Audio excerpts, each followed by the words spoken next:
Rick Smiley Morning Show. Ladies and gentlemen, right now in the studio, we have a lady that I can honestly say multiple times I have thrown on the cape, similar to the way Superman throws a cape on and tries to, like, save Metropolis, but sometimes you just can't save them all, but she's here to tell us a story. Ladies and gentlemen, Tommie Lee is in the building. Yo.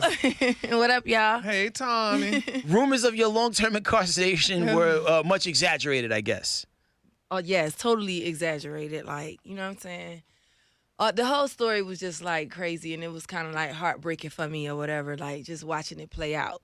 It got a lot to do with, I feel like the show and shit like that. So, basically, my daughter, I love my kids. I would never hurt my daughter, like, intentionally or, unintentionally, like, no matter what. Like, that's my daughter, and I love her. So, basically, the rumors, her slamming her daughter's head into the locker, her doing this and that, it was just, like, totally fabricated and just, like, it was just made bigger than what it was, I feel like, because of who I am, basically. Now, there's a lot of times where, you look at a situation from a distance and you'd be like, yo, what the hell? Like, yo, why does this keep happening over and over again? Why does this cycle keep repeating? Yeah. But then when you read some of the fine print, it's like, okay, she went up to a school to check her daughter. Because you got to check your kids. Yeah. You know when your kids is wilding out. Facts. You ain't just running up on your kid because she forgot her lunch money. Like, apparently she did something that drew you out of your crib to be like, you know what? I got to go to school and see about this. Yeah. What was that thing?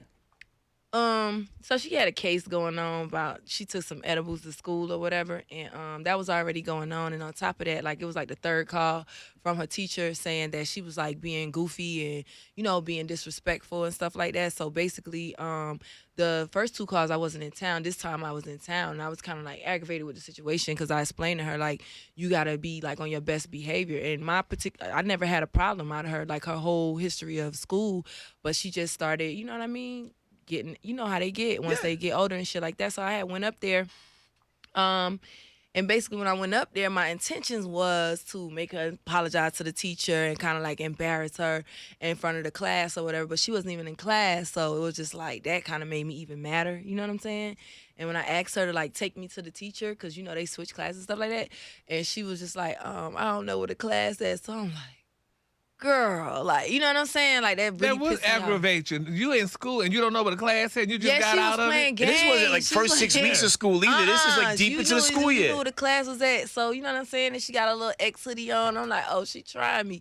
You know what I'm saying? So basically, she wouldn't take me to the class, and she was like, she just started talking, like, just trying to get out of it, and I'm just like, jacked her hoodie up, like, what is you doing? You know what I'm saying? Like, and jacked up against the locker, and basically, it's cameras or whatever, so yeah. You're disciplined like a parent would. I mean, to the extent, if you ain't upset about it, your child acting up in here, of course they're gonna escalate it because, like you said, because of who you are, right, and what have you and stuff. So I mean, a parent would discipline. Exactly, so, and I feel like it wasn't even that until, like, when he told me, oh, I got to place a warrant, you gonna have to turn yourself in. So I turned myself in, I bailed myself out before I even turned myself in. I had my bondsman come down there. We all know I got a bondsman on site, like on standby. So basically we bailed out like in a matter of like 10 minutes type of thing. And I went to work the next morning. I went straight from jail to work. So then I just, I called home. They called me first, and then they just like, the news is out there. So I'm like, what the fuck, the news?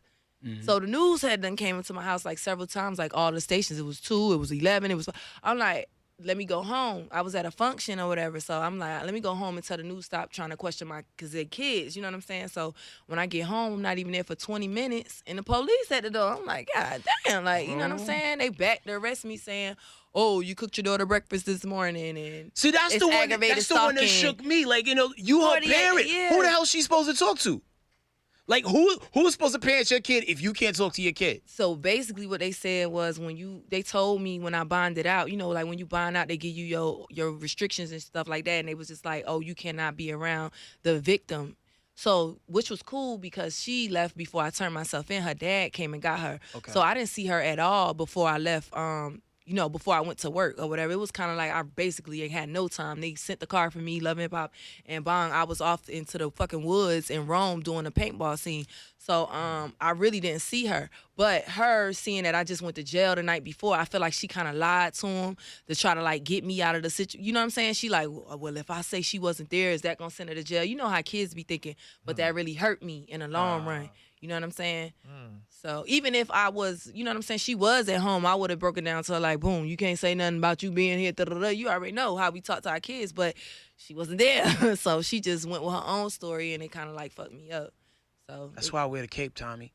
Because yeah. I believe in you. Yeah. I just felt in my heart of hearts, if we could get the side of the story from you, that Man, you know how I'm giving it up. I'm gonna give it to you raw. Like I ain't got nothing. I'm gonna give it to you raw too. Yeah. I hit this drop so many times. Every time. I was rooting for you. We were all rooting for you. How dare you?